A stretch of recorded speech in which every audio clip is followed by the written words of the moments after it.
Greetings ladies and gentlefish, and welcome to this game in the Super Pershing Tier 8 American Premium Medium Tank. Now this game is, I'm not showing it because I do especially well, I don't.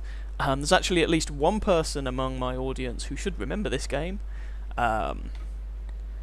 Tanker 3069 in the IS.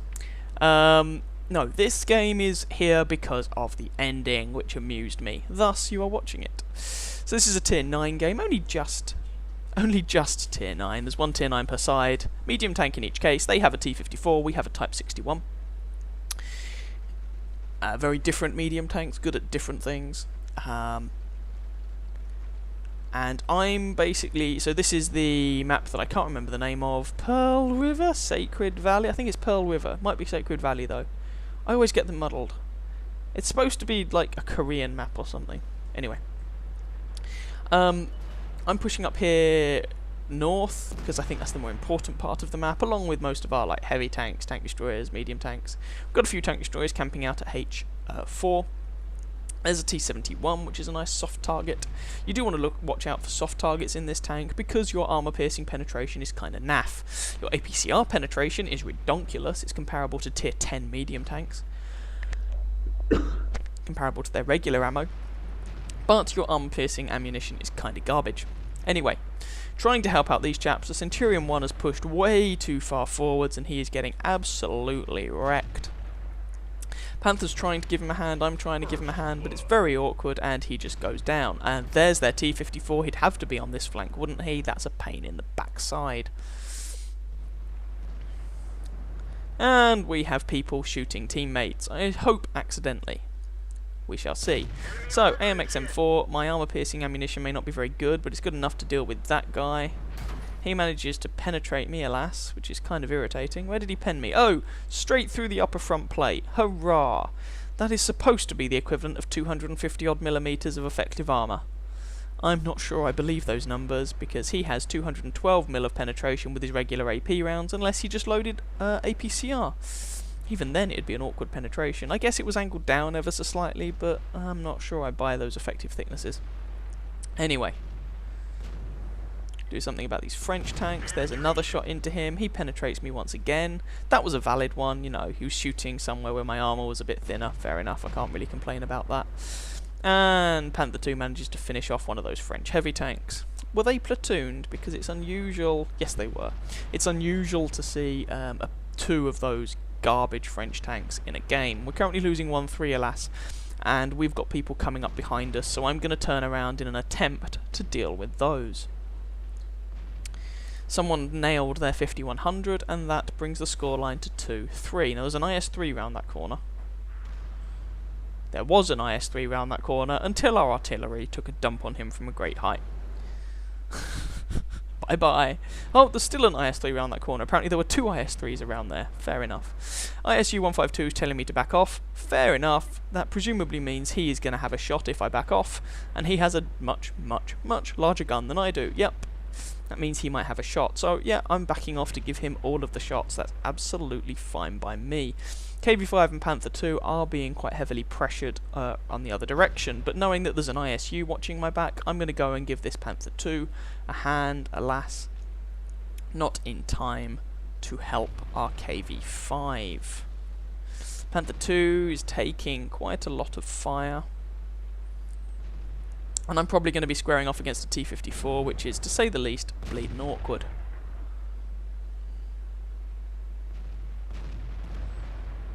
So, our ISU nails their IS-3. He's going to have a substantial reload time, but that's a nice result.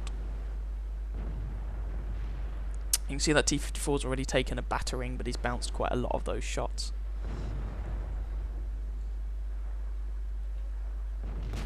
Shot there that manages to sail. That was actually an APCR shot, manages to sail through his lower plate by the look of it, which is nice. That one misses though. Accuracy on this gun is not very good, and I believe at the time of playing this I'm training up a new crew, so the crew in this tank is not at 100%. So I believe at the time this is a crew for an Easy 8 Sherman, but I can't remember if I was training them up on the Sherman, for the Sherman, or for another tank, I can't remember. Our ISU has moved forwards, and he might be having some problems with a medium tank, alas. We just lost our Borsig. ISU appears to be running away. Again, I'm going to try and watch this guy's rear because there's a T-44. Put a shot into him. I'm just keeping the APCR loaded. I'm not bothering switching to armor piercing because I want to make sure that this guy has pain. And good lord, there's that T-54. Trying to pick out a shot. And managed to put him on 98 health. Panther 2 takes out the T-44. T-54 kills our Panther 2. I bounce on the T-54, trying to pick out a shot. He puts another one into me. Lower plate or side armor, there we go. I just took a shot from the AMX in the rear, which took out my loader. Swinging round, switching back to armor piercing. APCR doesn't really make any difference to this fellow. And managed to bounce/absorb that shot. And it is 12 plays 12. Or rather, 3 play 3. There's a Super Pershing and a GW Tiger P on each side. They've got the French AMX. We have... I bounced that shot, typical. We have a low health ISU. Put a shot into the AMX, bounce a shot from him in return. Just want to keep changing the angle of my armour. He rams me, but his armour sucks.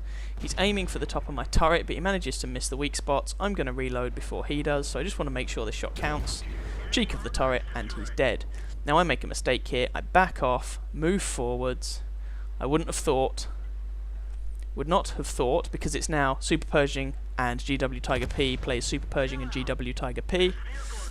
I wouldn't have thought that their artillery was still watching that location and was able to see me and make that shot work, but he does.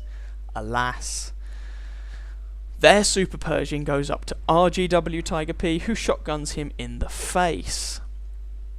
And suddenly, we're left with a GW Tiger P on each side. For those that don't know, the GW Tiger P is the Tier 8 German artillery piece.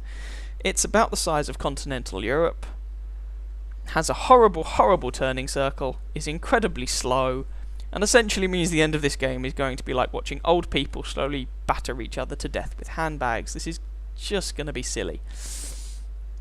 They're also each on 2 kills. There's a nice amount of symmetry to this, and the previous tanks that were alive were a Super Pershing on each side, so yeah, I like this. So there we go, RGW Tiger P. RGW Tiger P. He's trying to make it over the bridge. I think he's attempting to slowly and ponderously make it over to the enemy base. If he's really lucky, he might even be able to do it before the match ends. There's 7 minutes of this game left, but as I say, these things are not exactly renowned for their speed, mobility, or anything like that. And there's Tanker 3069, by the way. Hello if you're watching. This is the game he was waiting to see. Oh, good lord. I mean, as I say, this is incredibly pedestrian, not helped by the fact that he's driving uphill. Oh, Christ. Now, I was actually thinking, about this later. Oh, the artillery hit Tanker. Yeah, he got me as well. What are you going to do?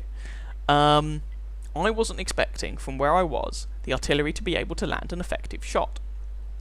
But he did, which implies that he wasn't sitting where I was expecting him to be, i.e. near the enemy base. This implies that he moved. Good lord, an artillery player who moves? Well, they do exist, and they're the dangerous ones. And so, actually, we don't know where this enemy GW Tiger P is. It makes me think with hindsight that he's probably not sitting near to his base, especially with what's going to happen in a moment. Anyway, you can see this thing is slowly but surely dragging its sorry ass up the hill. It's okay, you're almost there. You've made it up the hill, GW Tiger B. Congratulations. We want to give you a medal for that astounding effort. Making it right up to the top. You are now king of the hill. Well done. Good man. The only thing that could, invalidate this, of course, is...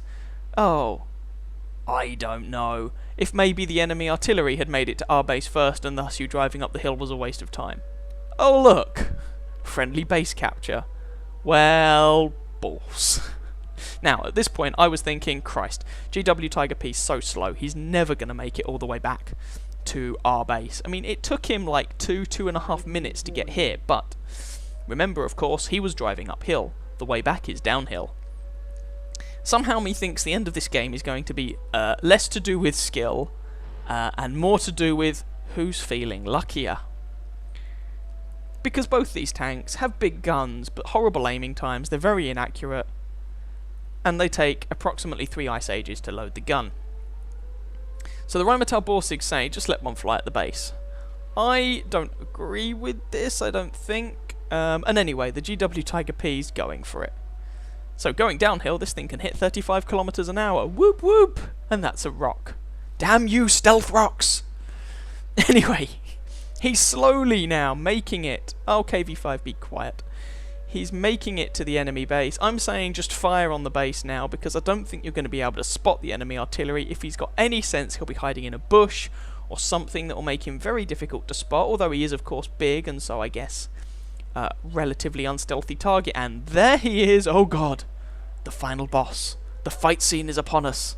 What can possibly happen? Who will be faster on the trigger? The enemy's faster on the trigger, but he misses. Can we pull the win? Yes! Good God. Jesus. Well done, artillery. Not exactly the most skillful ending to the match, and far more down to luck than any vague form of judgment, but an amusing end no less.